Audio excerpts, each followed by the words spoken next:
Hey you guys, welcome back to my channel. I've really been wanting to cover the story of Shanquella Robinson, a beautiful 25-year-old female who went to Cabo with people that she thought was her friend, one being someone that she thought was one of her best friends, and she did not return. So this story is devastating, it's heartbreaking. Today, 2 updates came out in regards to this case. A new police report came out stating that Shanquella was in fact alive when medical help showed up. That was something that we did not know from my understanding. Also, news just broke that arrest warrants have been issued in this case. So we're going to go over the 2 updates towards the end of this video. Right now, I want to give a quick rundown about what this story entails. For anybody that follows me that hasn't heard about the story, or anybody that is unfamiliar or doesn't know the details, we're going to get into that really quickly. I'll do a quick run through. I have all my notes here just to give you guys the update of what's happening in the story and then the updates that took place today. So Shanquella Robinson was a 25-year-old hairdresser living in Charlotte, North Carolina. Shanquella had a successful hair braiding business called Exquisite Babies. Shanquella's family described her as a very loving, a loyal person. She was full of life. She loved people and people loved her. She would give you anything. She was super nice. When she walked into a room, she lit the room up. She was a people person. She was not a fighter, according to her family. She would not fight. She wanted to get along with everyone. She tried to get along with everyone. Shanquella went to college at Winston-Salem State University in North Carolina. While in college, Shanquella met someone named Khalil. Khalil would later be described as one of her best friends. Khalil would attend family functions as well as even attend family vacations. So Shanquella and Khalil literally became best friends. At the time of this accident or situation, Khalil and Shanquella had been what we would describe as best friends for 5 years. He would go on vacations with her family. She was familiar with his family. So the family knew him very well, never thought that they had to worry about their daughter with him because he was one of her best friends. They considered him part of the family. Last month, Khalil invited Shanquella to go on a weekend vacation with a few other friends to Cabo San Lucas.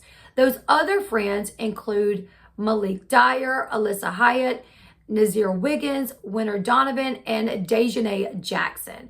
This trip was to take place over the Halloween weekend. The group left North Carolina on October 28th, headed to Cabo San Lucas. Later that evening, they landed. They went to their villa. They rented a very nice villa, $1,300 a night. It had 5 bedrooms, 4 baths, an outside kitchen, a private chef. It was a very luxurious villa. Shanquella and the 5 friends would sign in on a guest registry, booking the villa from the 28th to the 31st. Nazir Wiggins arrived a day later on October 29th. He would also sign in under that guest registry. When you sign in, you put your name as well as your number.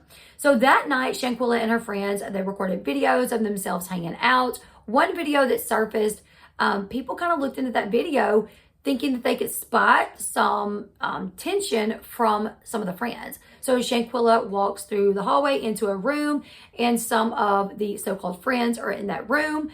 And one person online said you can tell they had a problem with her and probably didn't say anything because she was already recording as she walked in. So later that night, Shanquella called her mom, Salamandra Robinson, and said that they had made it to Cabo. Everything was good. They were getting settled in. Shanquella was very excited about this vacation. She told her mom that, she was ready to have a good time. She told her mom about the chef, how they had a private chef in this villa, and they were going to eat tacos. She just seemed very excited to be there with the people that she was there with. A few minutes into the conversation, Shanquella and her mother would get off the phone. They would get off the phone, but they both agreed that Shanquella would call her mother the next day to kind of check in again. Unfortunately, that would never happen, you guys. Unfortunately, Shanquella would not call her mom the next day, and instead, her so-called best friend, Khalil, would call Shanquella's mother. And when he would call her to tell her that Shanquella was sick, that she was not doing well. Now, he did attribute it to possibly alcohol, maybe she ate something, but he told Shanquella's mom that she was not feeling well and that she'd been throwing up and that she was resting. Shanquella's mother didn't think too much into it. They were in Cabo. It's very well she could have eaten something. It's very well that she could have drank a little too much alcohol. So she wasn't too worried. After all, her daughter was there with her best friend. He was going to look out for her, right? So she wasn't that concerned. However, after Khalil got off the phone with her that time, a few moments later, she would get another call from Khalil, and this call would be way more serious. And this call would also give her mother every reason to be concerned. So on this second call, Khalil called her and said, listen, we have 3 ambulances here. They're actually trying to resuscitate Shanquella. Shanquella's mother, confused, asking, like, how did this happen? What do you mean? You just called me earlier saying that she was throwing up, but she was resting. You know, I told you to call me if she got worse. I told you to tell her to call me because Shanquella's mother did say, listen, call me if anything happens. If nothing happens, when she's feeling better, tell her to call me. And he agreed. You know, it didn't seem like he had any reason to believe that things would get even worse than they were. So when she got the call back from Khalil and he said, we have 3 ambulances here. They're trying to resuscitate her. It threw her mother for a loop. She was concerned, she was confused, and she was heartbroken. Her daughter was all the way in Cabo San Lucas, thousands of miles away. She could not get to her daughter, and she had no idea what was going on. By the end of the phone call, Khalil told her that her daughter had unfortunately passed away. Salamandra Robinson was told that her daughter had drank too much alcohol and had passed away due to alcohol poisoning. Less than 24 hours after landing in Cabo San Lucas, Shanquella Robinson was dead. Khalil and the so-called friends decided they were going to hop back on a plane and get back to the States. Now, once they got back, Khalil immediately went to Shanquella Robinson's mother's house to bring Shanquella's belongings. He was there basically to show his respects, to console her. He was supposed to be one of Shanquella Robinson's best friends, so it would make sense that he would go to her mother's house. He was there every day, even at one point bringing 2 of the girls that was with them in Cabo San Lucas, one being Winter and the other one being Dejanay. Now, when they were there, Shanquella's mother said that things started kind of getting confusing because he kept saying that it was alcohol poisoning. They continued to say alcohol, alcohol. But he also made a comment about no one was even fighting, which really threw her mother off. Like, why would you mention fighting if there wasn't any fighting? Why would you need to say that? She also noticed that Khalil started acting very nervous. So she did kind of take note of that. I think that was something that caught her attention. You know, obviously them continue to say alcohol poisoning and then him bringing up the fact that there was no fighting and the fact that he acted nervous. Now, the autopsy results came back and they were shocking. They were not what anyone thought it would be. It showed that there was no alcohol in Shanquella Robinson's body, and instead she had injuries that would be consistent with getting attacked. Now, once the autopsy results came out, Khalil no longer went to visit Miss Salamandra Robinson. Miss Salamandra, in an interview, said that he was there every day until those results came out. She did not see him after that. When the autopsy results came back, the family was shocked and devastated to learn that she had actually suffered from a broken neck as well as a severe spinal cord injury. It didn't make sense. This was not consistent with her drinking, especially considering that there was no alcohol in her system. So that led them to wonder what really happened over there. The autopsy report also showed an approximate time between the injury and the time of death. On the report, it listed it as 15 minutes. So from the time that she was injured to the time that she passed away, it said 15 minutes. Despite the fact that the autopsy reports showing obvious signs of an attack, the government officials of the State Department in Mexico denied that there was any foul play regarding Shanquella's death. Shanquella's family was now searching for answers. Like, how did this happen? How did their daughter die from such serious injuries? And nobody had any answers. She was there with her friends. She was there with her very best friend, but he could not even give any answers. The answer that he gave no longer made sense. Days later, a video popped up online showing an altercation between Shanquella and one of the women that was there with him on vacation. In this video, it showed that Shanquella was naked and she was being attacked. She was not fighting back. One of the girls in the video was shown hitting her, pulling her hair, slinging her around, at one point even slinging her down into the ground. There was someone in the background saying, "Quella, at least fight back." That voice is alleged to be her good friend, her best friend, Khalil Cook. Now, after he asked her to fight back, you can hear her say, no, she never fought back, you guys. We're going to go ahead and watch this video, but I have to warn you guys, it is a very shocking and sad video to watch. She has no clothes on for some unknown reason, and she's not fighting back. So please understand this comes with a trigger warning. If you want to fast forward this, to skip it, maybe skip about 20 seconds ahead so you can skip out on this video. But let's go ahead, let's take a look. Okay. Quella, can you at least fight back? No. What's your problem? At least something. At least fight back, something. Get up, bro. Get up. Yeah. As you guys can see, Shanquella was naked. She refused to fight back. We could hear the voice in the background telling her to fight back and her say no. Now, this doesn't make any sense. Why someone that's been her friend for 5 years went on family vacations with her and her family, someone that she described as her best friend, why is he in the background egging this on, telling her, Quella, fight back? Why is he recording this? It really doesn't make sense, you guys. Others are standing around encouraging this behavior. They're encouraging this attack. And unfortunately, Shanquella's parents did in fact watch this video. Shanquella's father, Bernard Robinson, said, "It hurts to know that others just sat there watching this as my only daughter was attacked." Bernard also mentioned how Shanquella was his only child and how he would never get to walk her down the aisle. He would never get to hold her child. He would never get to be called grandpa. He would never get to be a grandpa. He also says that he hopes that whoever is responsible for this is brought to justice, that they are arrested and they go to prison. Bernard said that his daughter was no fighter, which leads him to believe that this was an attack, that this was them bringing her over there to fight her, that she had no knowledge of it and that they did attack her. Bernard also stated in an interview that in the autopsy photos of his daughter, he could see bruises, he could see knots on her head, he could see swelling on her face, consistent with being attacked. Someone close to one of the girls that was actually there in Cabo when the fight went down said that there was a second video, and in the second video, it shows Winter Donovan grab Shanquella by the neck and slam Shanquella down onto the ground. The source's statement reads, "From what I hear, there's another video showing a light-skinned girl, I am presuming to be Winter, with her hands around Shanquella's neck and slamming her into the ground. After Winter slammed her into the ground, Shanquella doesn't move anymore." The U.S. State Department officials in Mexico have reportedly maintained that a police investigation does not show any signs of foul play, which makes absolutely no sense. I'm not really sure how someone could die and have a broken neck, severe spinal cord injury, and they not believe that there's foul play involved. That's really confusing to me. But regardless, that's what the State Department officials in Mexico said in the report.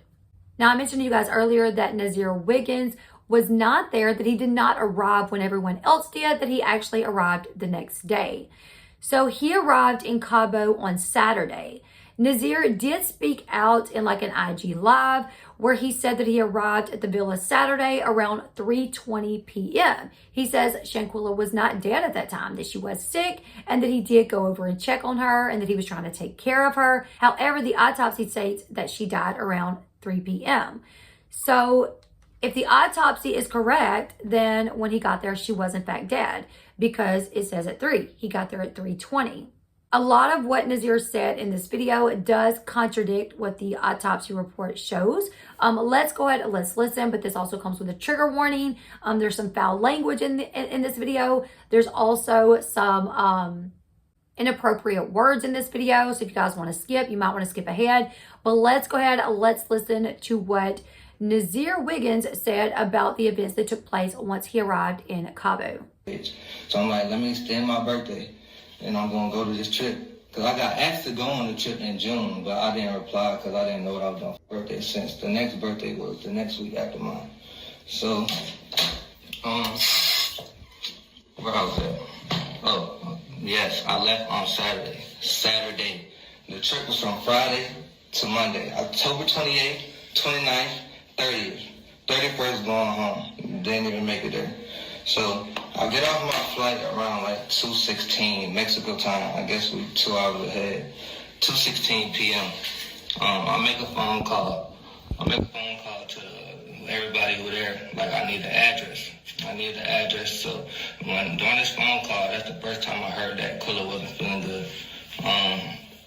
They told me that Quella was sick and she was showing signs of alcohol poisoning. And they got that because one of their friends told them that they were seeing signs. So she was showing symptoms of alcohol poisoning. But I didn't know it was a fight. Hold on. I got my Bible. And I'm gonna put this blunt down, because I'm not lying. I'm not gonna lie on that. I'm not gonna do that. I'm not saving nobody's ass. I'm not protecting my ass. I'm just coming here to keep it real, because y'all in my DMs going crazy and all this, posting my address and stuff. Like, y'all can go there if y'all want, but it's not gonna be pretty. But when I got there, it took us an hour. My taxi driver, it took us an hour to get to the villa because there was traffic. I don't know why. So I got to the villa around 3:26. Instantly, as soon as I go in there, I go to Quella. Quella didn't leave my side, none of that, till the nurse came. But I got too far ahead. So Quella was laying on the couch in the game room. The fucking villa was like a big ass mansion, no upstairs, all tile on the wall, tile on the floor, straight tile, nothing else. So it was just a big ass villa. I don't know if y'all can view it on the website. Go to Cabo Villas and look at how big this shit is and what it look like. But you're gonna see. So when I got there, she was in the game room. They told me she was not feeling good, so I instantly go to her, put her on her side, get a bag, and all of that. So I'm sitting right next to her the whole time. I was crossing my heart, hope it out. I was there the whole time in the game room, and then they was talking about cooking. So we made it to the living room. I cut on some soft music, sitting with her, rubbing her head, just chilling, waiting until the nurse came, because that's what I was informed that was happening. At first, I was told that it was a male coming, and then a female showed up. So by that time, I skipped another thing. Quella wasn't found dead. She wasn't found dead. The maids found her slumped over the toilet in her room. That's what they did find her, slumped over her toilet in her room. That's what I was told. Quella was not dead when I got there. Yeah, boom. So it's like, okay, so when I get in there, I go in, I see Quella, I see she chilling, I put her on her side, I go out and make that video while I'm talking about I'm here, that I Quella get up. I'm thinking like, damn, we got stuff to do, ATVs, a boat, dinner. I missed the chefs, I missed everything. Anyways, fuck that. So I'm like, damn, I'm thinking, Quella, let's get up. I say, everybody that know me heard me say this shit. That was my first video when I got there, or second, because I made a video of me pulling up to the villa. I tried to get the timestamp for y'all, but that's not going to work. So I guess the real FBI or whatever had to put those right timelines together. But I'm going to start with the NCD.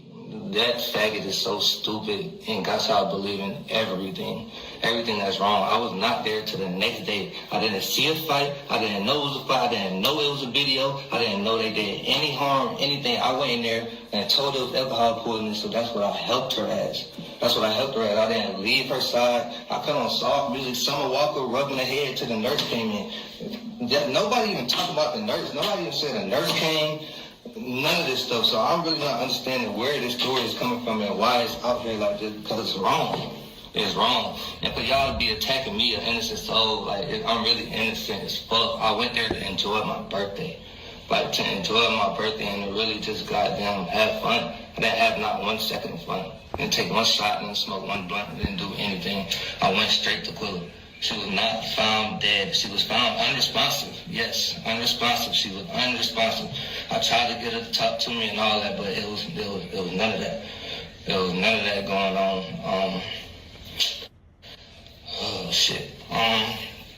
Yeah, but other than that, I did. Oh yeah, I know y'all probably asking. But when I walked in there, I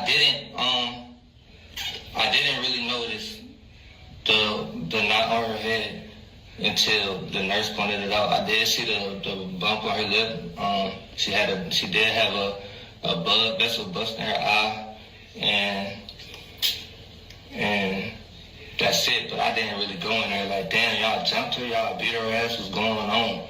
Like, could they know? Man, and nobody even told me about nothing. I was blind to everything. I'm literally in there giving her my all. Like, come on, girl, we is 2,000 miles away from home.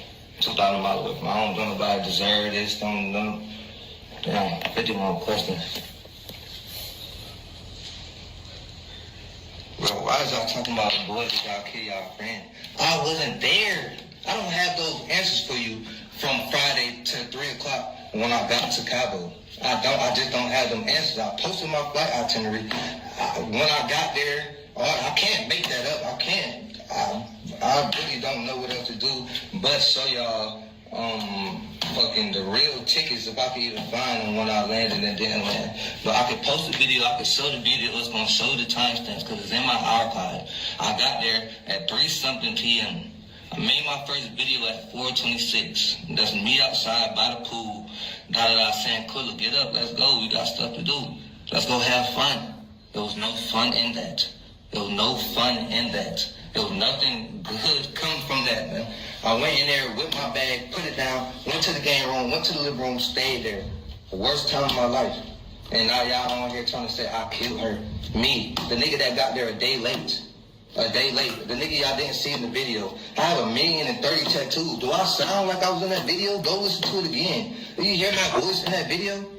Like, come on, bro. Y'all niggas is really stupid. The bitches is stupid. The old ladies, all of y'all are stupid. I don't care who's after me because I have all my time spent. I've been real close and cordial with everybody who really means something. So everybody else, this was just to give y'all some comfort. Because I'm not doing it no more. I'm not responding to nothing else. And all the death threats, I can go saw move. Everybody. I turn me to a pack. All that shit y'all was talking, y'all just talking out your ass out of hurt because y'all listening to social media. Social media. Of course, my story is going to be different because I got there a day late. I can only tell you what I know from 3:30 to Sunday when I left. That's all I can do. I really can't give nobody no other answer from Friday because they didn't tell me. I didn't go in there, sit down and make no alibi with nobody. I didn't know nothing. They didn't tell me nothing. Cross my heart and hope to God on this Bible right here. I don't know nothing. I didn't sit and make no alibi. I didn't even have time. I got there an hour later. The nurse came in the door. The nurse came in the door. Tried to help Quella, tried to put some salines in her, but her energy, she didn't have no electrolytes. Her oxygen was low, so she couldn't find them. But y'all don't understand what I went through. Y'all don't understand. Y'all won't understand. So y'all keep posting my address and all that shit. Y'all have fun. Y'all have fun. Y'all know y'all hurt me. I said, I'm not hurting. I'm not bothered by this. Because I know the truth. Me and God know the truth. Okay, so Nazir mentions in that video that he recorded a video after 4, which according to the autopsy would be after Shanquella had passed away. He says that he was outside filming. He also mentions that, they came to try to give her an IV. Shortly after posting that video, he took it down. After the video surfaced showing Shanquella being attacked, 4 out of the 6 of the people that went to Cabo actually changed their phone number. None of them were answering any questions. None of them are answering phone calls. People are reaching out to them, wanting answers, but they are changing numbers or refusing to respond. All of their social media pages have been taken down. And rumor has it, Dejanay even left town and is allegedly hiding somewhere in Connecticut. Now, after this incident took place, news sources stated that a police report stated that the authorities were called in at 6:15 on Saturday evening, but the autopsy says that she died at 3 p.m. So why was the police called at 6:15? What happened during those 3 hours? Shanquella's father said in an interview that Shanquella was left in the villa for the maid to find her. He also said that the people never even tried to save her. They never tried to get her any help. However, we have these reports coming out saying, that the police were called. They were just called hours later. The autopsy report, in my opinion, seems to be the report that may not be completely accurate. I don't know. I mean, we have medical personnel coming out to say, I arrived at this time and she was alive. So it looks like something funky is going on with that autopsy report when it comes to the times. There were unconfirmed rumors that after Shanquella died, someone had gotten her phone, put it up to her face to activate the Face ID password to unlock her phone, and allegedly stole $10,000 from her, as well as used her funds to pay for the villa. That is unverified as of right now. But if that did in fact happen, that should be pretty easy to trace because she passed away at a certain time. If money was taken out of her account, like I said, that should be easy to figure out. Now today, a new report was released and it states that a doctor was in fact called to the villa. The police report states that at 2:13 p.m. on October 29th, medical help was requested to the Villa Linda 32. About an hour later, a doctor who I'm just going to call Dr. Carolina because it's a super long name and it's a Spanish name that I don't want to butcher.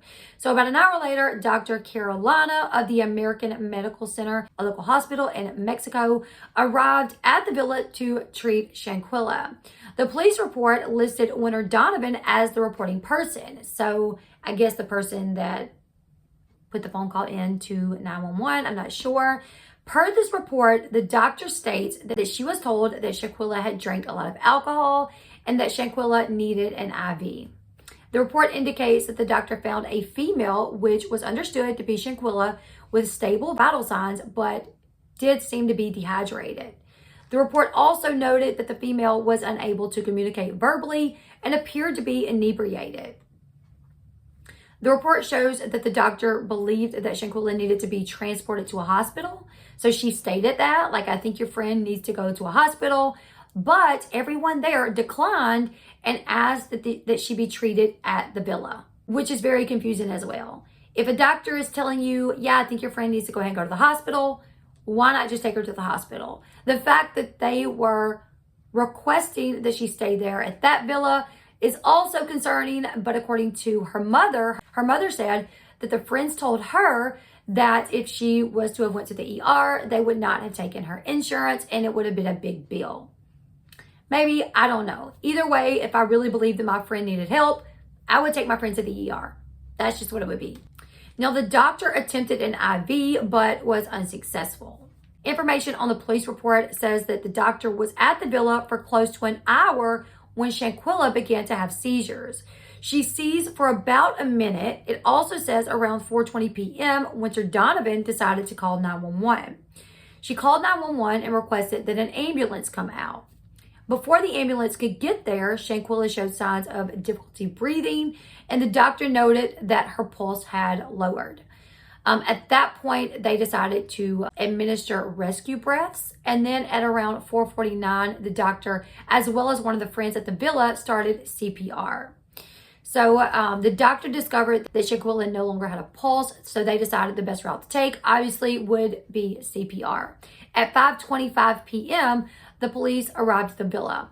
The police spoke to the doctor. The report does not state what time the ambulance showed up. However, once the paramedics arrived, they administered 14 rounds of CPR, 5 doses of adrenaline, and 6 discharges of the AED shocks, which tells you there they took every measures that they could to try to save Shanquella. But it's really wild to go from she just needs an IV to now she is, they're using the AED shocks. That's a huge difference. Like, what happened in that short period? Unfortunately, nothing was able to resuscitate Shanquella, and at 5:57 p.m., the doctor officially declared her deceased. Now, like I stated, Mexican authorities said that there was no foul play involved in her death. So Shanquella's parents really started pushing for justice, and thankfully the FBI intervened. They have launched an investigation for femicide/homicide.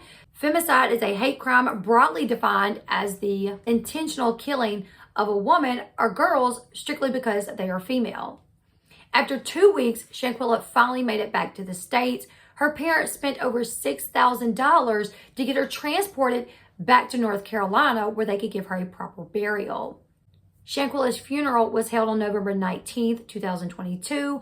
Hundreds of people showed up to pay their respects for Shanquella Robinson. So that was 4 days ago that Shanquella's funeral was held. And now today, arrest warrants have been issued for femicide. So I'm going to give you guys, I'm going to quickly read this new update. It says an arrest warrant was issued Wednesday in the death of 25-year-old Shanquella Robinson, an American woman vacationing in Mexico, for an alleged perpetrator who was not named, according to the local prosecutor.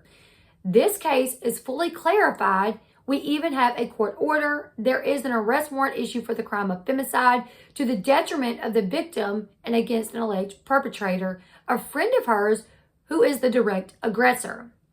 The fact that they say a friend of hers, I'm thinking Khalil, you know what I'm saying? But technically all of the people there have been called friends of hers. So I guess it could be anyone. And more than likely, it's going to be the girl that we saw in that video attacking her. It says, actually, it wasn't a quarrel, but instead a direct aggression. We are carrying out all the pertinent procedures, such as the Interpol alert and the request for extradition to the United States of America. It's about 2 Americans, the victims and the culprit. Daniel De La Rosa Anaya, local prosecutor for the state of Baja California Sur, said, ABC News spoke to Shanquella Robinson's mother, Salamandra Robinson, on Wednesday and told her that there was an arrest warrant issued for the crimes against her daughter. Hearing the news for the first time, she responded, I feel so good. That's a good feeling. That's what I've been waiting for someone to finally be held accountable and arrested. I just cannot wait for justice to be served.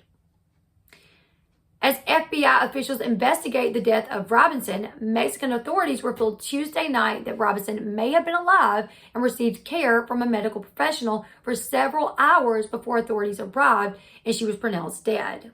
A medical professional at the scene allegedly told Robinson's friends that Robinson was drunk, dehydrated, and that they should take her to the hospital. However, they declined to do so. So that's where we're at right now, you guys. They have issued an arrest warrant for femicide, but we don't know exactly who that warrant is for. Is it for Winter? Is it for Dejanay? We're not sure, but I'm going to be keeping up with this story. I'm going to be keeping a very close eye on the story, you guys. Tomorrow is Thanksgiving, but I do still plan to work as much as I possibly can. So while I'm at Thanksgiving, if something happens, I'll make sure to make a post on my Twitter or on my YouTube community tab or something like that, just to update you guys. But this is a big step in the right direction. Mexican authorities did not really want to pursue this. So the fact that, the government officials over here in the United States have said, you know what, we're going to push for this. We're going to make sure that someone is held responsible for Shanquella Robinson's death is great. I mean, that is great that they are doing everything that they can. Also, they said in this article that they believe that this was an act of direct aggression. This was not just some fight that happened because there was some disagreement. This was like planned basically, and this was an act of direct aggression. So I'm glad that they are pursuing this, you guys. I am praying for Shanquella's family. I'm going to keep you guys updated on this story. This is heartbreaking. It's just devastating. She was 25 years old. Never in a million years did she think she was going to go over there and not make it back, or that she was going to go over there and not be safe. She went with someone that she trusted, and unfortunately, she didn't make it back alive. I will keep you guys updated. Please leave me your thoughts in the comment section below. Make sure you give this video a huge thumbs up. Please subscribe to the channel if you want to keep up with the story and you like the way that I broke this story down. I'm going to be covering this every step of the way. So hit that thumbs up button, hit that subscribe button, and I will see you guys in the next one. Goodbye, everyone.